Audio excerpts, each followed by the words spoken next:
courtroom fell into a heavy silence as the judge prepared to pronounce a sentence that would erase the last illusion of freedom from Vallow Daybell's life. On a summer morning in July 2023, the woman who once presented herself as a loving mother stood motionless while the court delivered words that would follow her until death. Life sentences without the possibility of parole. Not one, not two, but multiple lifetimes stacked on top of each other. When the gavel came down, it was not simply a legal decision. It was the beginning of a punishment far more brutal than most people ever imagined. To many, a life sentence sounds straightforward. A cell, a number, decades behind bars. But for Vallow Daybell, prison was never going to be ordinary confinement. It was designed to be permanent erasure. The judge ensured that by ordering her sentences to run consecutively, not concurrently. 3 murders, 3 lives stolen, 3 eternities in prison. J.J. Vallow, only 7 years old. Tylee Ryan, just 16. Tammy Daybell, a woman removed because she stood between desire and obsession. Each name added another layer to a sentence that would never end as the courtroom listened. The judge spoke words that cut through the air. You chose the most destructive and evil path possible. Families cried. The weight of loss was visible on every face. Yet something was missing. Lori showed no remorse. No sorrow. No acknowledgement of guilt. Instead, she claimed divine understanding. She insisted no one was murdered. Accidents, she said. Illness. Misunderstandings. That denial would become the core of her suffering. Because when reality is rejected, prison becomes more than walls and bars. It becomes a psychological trap with no escape. And this is where her real punishment began. What followed would redefine suffering in ways few sentences ever could. Within hours of sentencing, Vallow Daybell was removed from the courtroom and transferred into the custody of the Idaho Department of Correction. There was no dramatic farewell, no final statement, no moment of reflection. Just paperwork, restraints, and a silent drive toward a place she would never leave.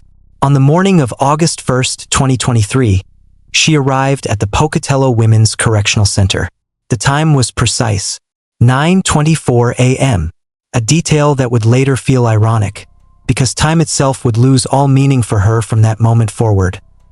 Her intake photograph told a story words never could. The woman staring back at the camera looked hollowed out. The carefully constructed image she once projected to the world was gone. No beach vacations, no smiling family photos, no spiritual authority, just prison orange, harsh lighting, and a stare that revealed nothing. That blank expression would become her shield. In prison, emotion is currency, and showing the wrong one can cost you everything.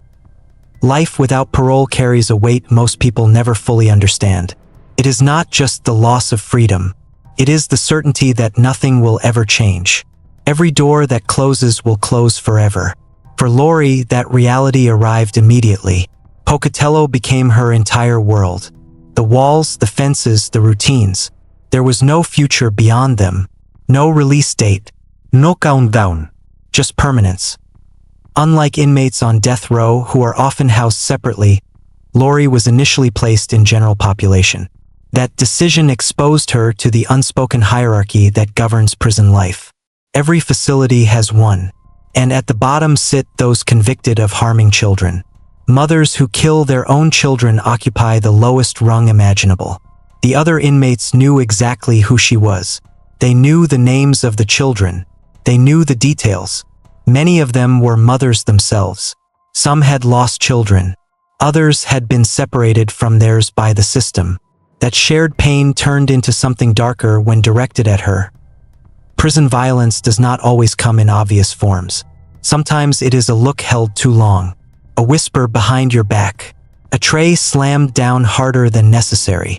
The message is always the same. You do not belong. You are not welcome, and you will never be safe. For Lori, the threat did not come from guards or rules. It came from the women around her, watching, waiting, judging. In November 2023, that danger forced a change.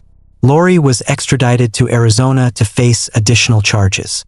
Prosecutors accused her of conspiring to murder her 4th husband, Charles Vallow, and attempting to kill Brandon Boudreaux. This time, officials made something very clear. She would not be placed in general population. She would be isolated in a high-security unit. The reason was never stated outright, but everyone understood it. Child killers do not survive long when left unprotected. Isolation became her new reality. A small cell, concrete walls, a steel door, 23 hours a day alone. 1 hour of recreation in a cage barely larger than the cell itself. No real conversation, no physical contact, no normal human interaction. The silence becomes loud in places like that. Thoughts echo, memories replay, delusions grow stronger when there is nothing to challenge them. Solitary confinement is often described as protection, but it is also punishment. Studies have shown that extended isolation erodes the mind. Anxiety, paranoia, hallucinations. Time stretches. Days blur together. For someone already detached from reality, the effects are devastating. And yet, even in these conditions, Lori complained. During her time in the Arizona jail, she spoke to reporters from East Idaho News. In June 2024, she said something that stunned listeners. She claimed she looked forward to returning to Idaho. She said the Pocatello prison was better than the Maricopa County jail. Better food, better conditions, better treatment. Her life had been reduced to ranking prisons by comfort. A choice between different versions of misery. What she did not talk about was remorse. Not once did she mention her children. Not once did she acknowledge the harm she caused. Her complaints focused on herself, on discomfort, on perceived unfairness. That self-centered narrative never changed. It followed her into every courtroom and every cell. In April 2024, Arizona prosecutors brought her back for trial. And once again, she made a decision that shocked everyone. She chose to represent herself. No attorney, no defense team, just her standing alone before the court. She claimed she had studied the law. She said she understood procedure. She believed she could control the narrative. The trial quickly descended into chaos. She argued innocence. She cited statistics that were factually incorrect. The judge corrected her repeatedly. She rambled about bias and injustice. She positioned herself as the victim. The jury watched. They listened. And in June 2024, they delivered their verdict. Guilty on all charges. The delusion had failed her again. 2 months later, in July 2025, Lori Vallow Daybell returned to court for sentencing. This time, the outcome was inevitable. 2 additional life sentences were imposed, ordered to run consecutively with her existing sentences. The math was simple. She would never leave prison, not under any circumstance. The judge, Justin Barisi, addressed her directly. His words were calm, deliberate, and devastating. You should never be released from prison. He went further. He told her the attention she sought would fade. The cameras would leave. The media would move on. And she would disappear into obscurity. That statement struck deeper than any punishment imposed by law. Lori craved recognition. She wanted to be seen as special, chosen, important. The idea of being forgotten terrified her. The judge understood that. He understood that the worst fate for someone like her was not death, but irrelevance. Back in prison, her days settled into a rigid routine. Every morning began before dawn.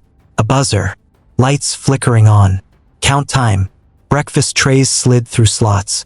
The smell of disinfectant mixed with overcooked food. Meals designed for survival, not enjoyment.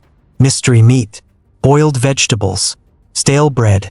There was no variety, no comfort, just repetition. Because her sentences were stacked with no possibility of parole, there was no incentive structure. Good behavior offered nothing. There was no reward waiting at the end. Work assignments, when available, were menial. Cleaning floors, scrubbing toilets, tasks performed under the watchful eyes of guards and the judgment of other inmates. Every interaction reminded her of who she was and what she had done. Phone calls became another window into her fractured reality. In October 2024, her son Colby Ryan recorded a conversation with her. The call was disturbing. She claimed to receive messages directly from Jesus. She said she was on a divine mission. She spoke of spiritual visits from her dead children. Then she crossed a line that could never be uncrossed. She suggested that Tylee had killed JJ and then taken her own life. Colby shut her down immediately. He said she was beyond deceived. That moment severed whatever connection remained between them. Mail call offered no comfort. While other inmates received letters and photos, her mail consisted mostly of legal paperwork. Her family had distanced themselves. The grandparents of her murdered children wanted nothing to do with her. The world she once knew had erased her. Visits were rare and tightly controlled. Maximum security protocols meant glass barriers and monitored conversations. Each visit reminded her of how small her circle had become. Each year, fewer names appeared on the visitor list. She was being forgotten exactly as predicted. Psychologically, the damage compounded. Long-term incarceration strips away hope. Studies show that hope is essential for survival.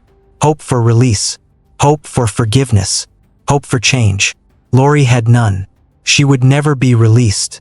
Her reputation was irreparable. Her family bonds were broken beyond repair. And still, she claimed innocence. During her Arizona sentencing, she used her final statement to criticize the justice system. She spoke about fairness, about accountability. She said if she were truly responsible, she would admit it. The implication was unmistakable. She still believed she was right. Medical care added another layer of suffering.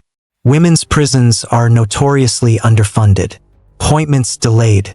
Mental health services minimal. For someone serving consecutive life sentences, urgency disappears. She will age in prison. Her body will weaken. Every ache and illness will be managed slowly. If at all, sleep offers no escape. Thin mattresses, constant noise, gates slamming, voices echoing through concrete corridors. Privacy does not exist. Cameras watch constantly.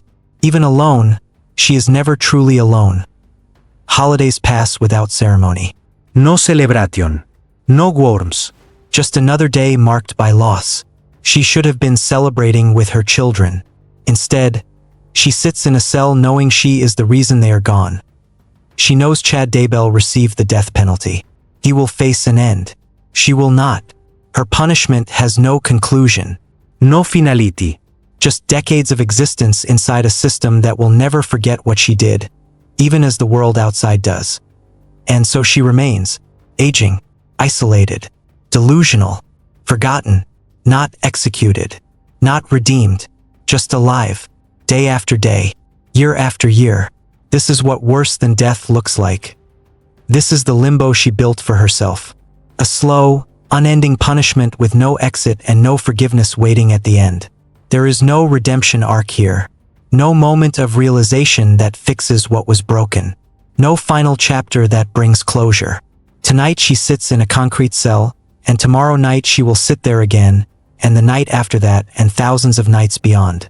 The walls will remain the same. The schedule will remain the same. The weight of what she did will remain the same. This is her life now. I end the cold arithmetic of justice. This kind of existence may be the harshest consequence imaginable. When you destroy innocent lives and betray the most basic human duty to protect your own children, this is what remains. Not a swift execution. Not the certainty of an ending. Just endless repetition. Endless gray corridors. Endless tasteless meals.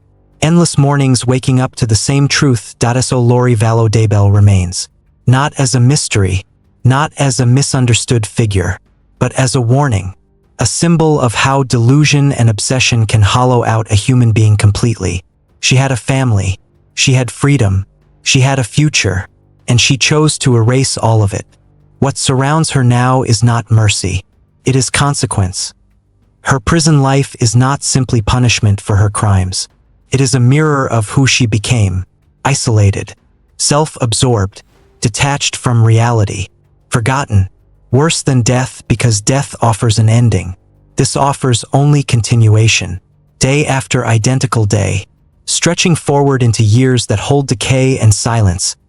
If clarity ever comes, it will arrive too late to matter. And if it never comes, then this existence, locked inside a broken mind and an unchanging cell, may truly be the cruelest sentence of all that justice could deliver.